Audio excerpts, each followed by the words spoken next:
अंधेरी रात है ना, ये मोह की अंधेरी रात है। मोह निशा सब सोवनिहारा, तो ज्ञान का प्रकाश हो, संयम का विवेक हो। वैसा ना हो अंधेरी रात में एक आदमी अपनी मोटरसाइकिल बड़ी तेजी से दौड़ा रहा था रात में, और मोटरसाइकिल में लाइट नहीं। चौराहे पर खड़े हुए सिपाही ने डंडा दिखाया, ठहरो ठहरो ठहरो, तुम्हारी मोटरसाइकिल में लाइट नहीं है, कहीं खतरा खा जाओगे। सिपाही सामने आ गया था। मोटरसाइकिल चालक चिल्लाकर बोला, हम खतरा खाएंगे तब खाएंगे, तुम सामने से हट जाओ, क्योंकि इसमें ब्रेक भी नहीं है। अब न लाइट, न ब्रेक, न ज्ञान का प्रकाश, न संयम का ब्रेक, तो हमारी इंद्रियां कहाँ ले जाएंगी हमें। और रामचरितमानस की कथा तो टिकी ही दो पर है। एक और दशरथ जी है, दूसरी ओर दशमुख है। और दशरथ कौन? जिसने 10 इंद्रियों को अपने बस में करके रथ बनाया हो, वह दशरथ। और जिसने 10 इंद्रियों को भोगों के लिए मुख बना रखा हो, वह दशमुख, वही दशानन, असंयम का रूप। और भगवान प्रकट कहाँ होते हैं? कि दशरथ जी के यहाँ। और मिटाते किसे हैं? दशमुख को। संयमी के यहाँ भगवान प्रकट होते हैं, असंयम को मिटाते हैं। यही उनकी कथा का रहस्य है। और इसीलिए भगवान कहते हैं कि मेरी भक्ति करने वाला अगर और कुछ नहीं कर सकता तो छठवीं भक्ति है, अपने इंद्रियों का संयम करे। लेकिन भगवान श्री कृष्ण कहते हैं कि अभ्यास और वैराग्य के द्वारा ही यह मन अपने बस में हो सकता है। तो अभ्यास और वैराग्य,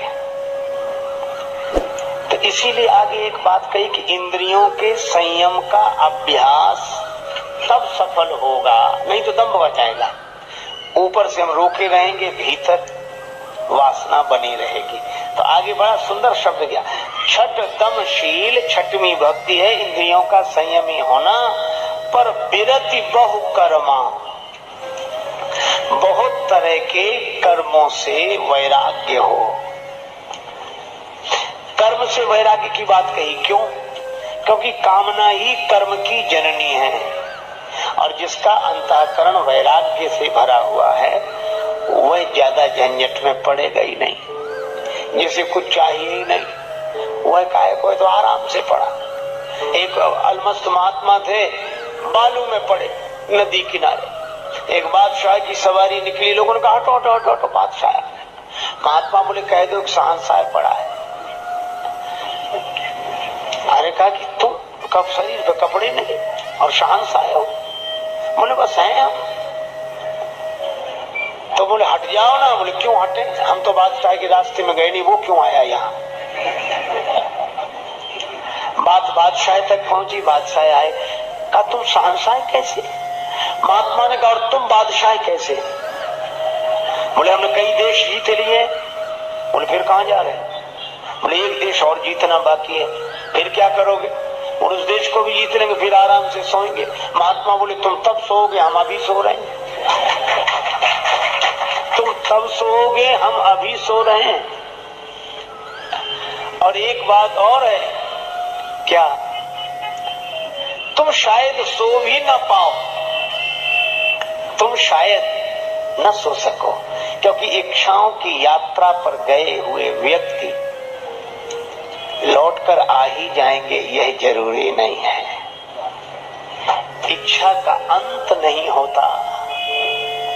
एक महात्मा बड़ी अच्छी बात कहते थे, मैं दोहरा रहा हूं, पहले भी आपसे कहा है, पर मुझे वो पंक्तियां बहुत अच्छी लगती हैं। वे कहते हैं, चाह पैसों से आनों में आती रही, चाह आनों से रुपया बनाती रही, चाह रुपयों से नोट भुनाती रही, चाह नोटों से कोठी चुनाती रही, चाह कोठी में मोटर मंगाती रही, चाह मोटर से होटल में जाती रही, चाह होटल में बोतल खुलाती रही, चाह क्या क्या न करती कराती रही। अरे चाह पाली जिन्होंने वो पीले हुए, और चाह छोड़ी जिन्होंने रसीले हुए, और चाह जर से लगी जी जरा हो गया, और चाह हरि से लगी जी हरा हो गया, और चाह उनकी हमको हरदम चाहिए, और वो अगर चाहें तो फिर क्या चाहिए।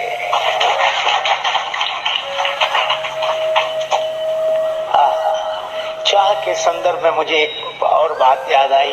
साकेतवासी पूज्य चरण परम श्रद्धेय गोस्वामी श्री बिंदु जी महाराज की बड़ी अद्भुत पंक्तियां, अलौकिक पंक्तियां हैं। उन्होंने लिखा, गैर मुमकिन है कि दुनिया अपनी मस्ती छोड़ दे। गैर मुमकिन, असंभव है। गैर मुमकिन है कि दुनिया अपनी मस्ती छोड़ दे, इसलिए दिल तू ही ये बेकार बस्ती छोड़ दे। और खूब तरसाया है तेरी ख्वाहिशों ने ही तुझे, और तू भी अब इन ख्वाहिशों को कुछ तरसती छोड़ दे। इच्छाओं ने तो तरसाया है। वे तो भगवान से भी कहते हैं, इश्क एक तरफा में यूं मशरूर हो जाऊंगा मैं, और शाम तुम होगे शमा काफूर हो जाऊंगा मैं। अब मैं अगर मांगू जो तुमसे, मुझको तुम देना न कुछ, वरना फिर प्रेमी नहीं मजदूर हो जाऊंगा मैं अगर चाहूं तो चाहूं तुम न मुझको चाहना, तुमने अगर चाहा तो फिर मगरूर हो जाऊंगा मैं अगर देखूं तो देखूं तुम न मुझको देखना, तुमने अगर देखा तो फिर मशहूर हो जाऊंगा मैं। और अंतिम पंक्ति बड़ी महिमामयी पंक्ति है, बहुत हृदय द्रावक पंक्ति है। पूज्य गोस्वामी जी अपने बिंदु नाम का बहुत सुंदर ढंग से प्रयोग करते हैं। मैं अगर तड़पूं तो दृग से बिंदु टपकाना न तुम, वरना आंखों से तुम्हारे दूर हो जाऊंगा मैं। बिरति बहु कर्मा, क्या चाहिए? तुम अगर चाहो तो फिर और क्या चाहिए? श्री प्रहलाद जी से भगवान ने कहा कुछ मांग लो। प्रहलाद जी बोले, अगर देना ही चाहते हो तो यही दे दो। क्या मांगने की इच्छा ही पैदा ना हो, कुछ नहीं चाहिए। महाराज मनु शत्रुपा से भगवान ने कहा, बोलो क्या चाहते हो हमसे? मनु जी बोले, हम तो आपको ही चाहते हैं, आपसे क्या चाहिए?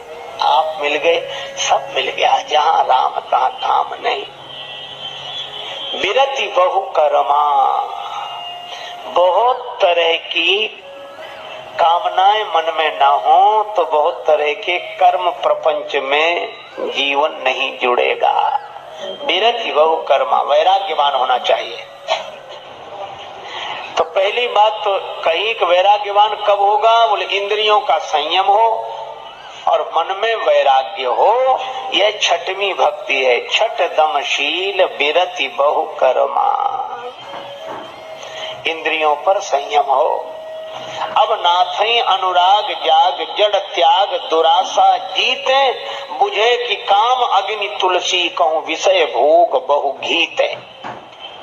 अच्छा, एक बात और कह के फिर आगे बढ़े। एक राजा के पास एक बकरी थी। राजा कहता था, इस बकरी को जो तृप्त कर दे उसे 1000 रुपए इनाम।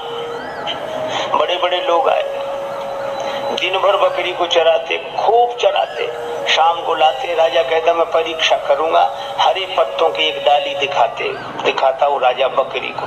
तो बकरी की तो आदत है, चाहे जितना पेट भरा हो, हरी हरी पत्ती दिखी तो मुंह मारने की आदत। ऐसे जो करे, राजा कहता, देखो रह गई भूख, कोई तृप्त नहीं कर सकता। एक महात्मा किसी के यहाँ ठहरे हुए, तो उन्हें पता लगा, बोले सवेरे मैं जाऊंगा। राजा ने बड़ा स्वागत किया। महाराज आप कैसे? बोले आपकी बकरी को तृप्त करने। बोले आप काहे को झंझट में पड़े? महात्मा बोले, हमारे अलावा कोई कर भी नहीं सकेगा, तुम दो बकरी हमको ले गए। महात्मा एक हरे पत्ते की डाली ले गए। वो राजा वही दिखाता था, और बकरी को तो आदत थी। साथ में एक छड़ी ले गए, डंडा, और दिन भर अभ्यास कराया। ऐसे पत्ते की डाली दिखाते, बकरी उधर मुंह मारती तो एक डंडा, फिर इधर करे वो तो उधर से दूसरा डंडा। दिन भर अभ्यास कराया। बेचारी का पेट तो पिचक गया, मुंह फूल गया पिटते पिटते। शाम को ले आए, राजा साहब आपकी बकरी तृप्त है। राजा ने जो बकरी की हालत देखी, बोले आप परीक्षा कर लो।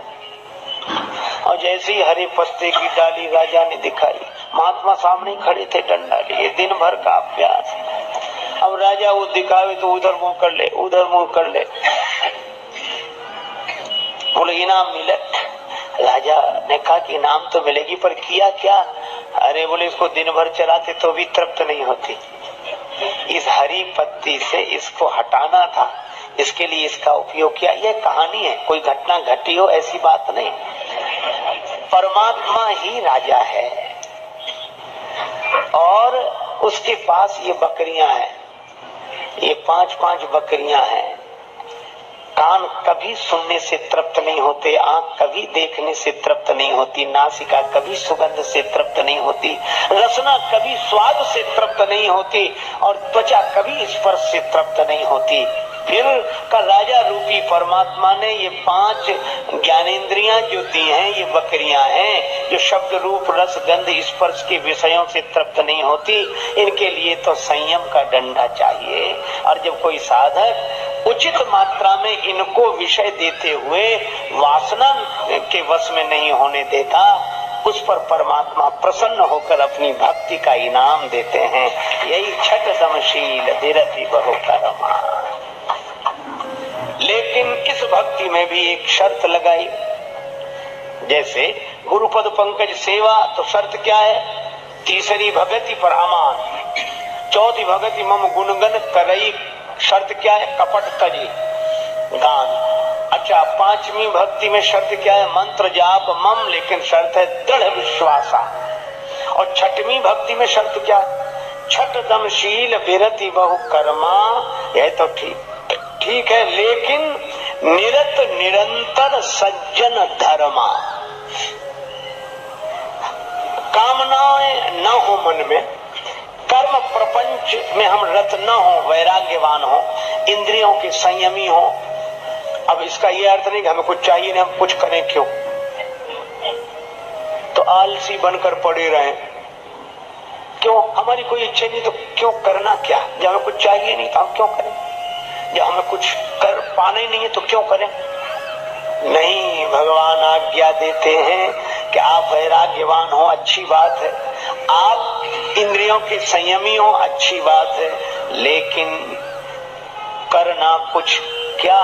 निरत निरंतर सज्जनों के धर्म का पालन करना। यह हमारी दिनचर्या होना चाहिए, हमारा जीवन होना चाहिए। हम सज्जनों के धर्म का पालन करें।